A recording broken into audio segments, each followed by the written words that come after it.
అబ్బాయిలదైతే మొత్తం కర్మ తీరిపోయింది. వాళ్ళది ఏం లేదు, వాళ్ళ ఫ్యూచర్. పెళ్లిళ్ళు చేసుకుంటేనే అవి చంపుతాయి, పెళ్లిళ్ళు చేసుకోపోతేనే ఇంటి పక్కల వాళ్ళు అమ్మనైనా వీళ్ళు చంపుతారు.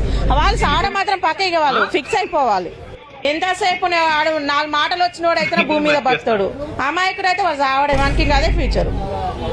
ఇది పెళ్లిళ్ళు కాకముందు కానీ వేసుకొని తిరుగుతుంది, వాడు ఊకుంటాడా వాడు తిరుగుతాడు, ఇద్దరు కలిసి నువ్వు సొక్కమా అంటాడు. దీనికి ఆటమైన దొరుకుతాడు, మనం చంపి ఏ ట్రంపుల్లో ఏ కుక్కర్లను ఏ మిక్సర్లు వేసో కట్టమంతే.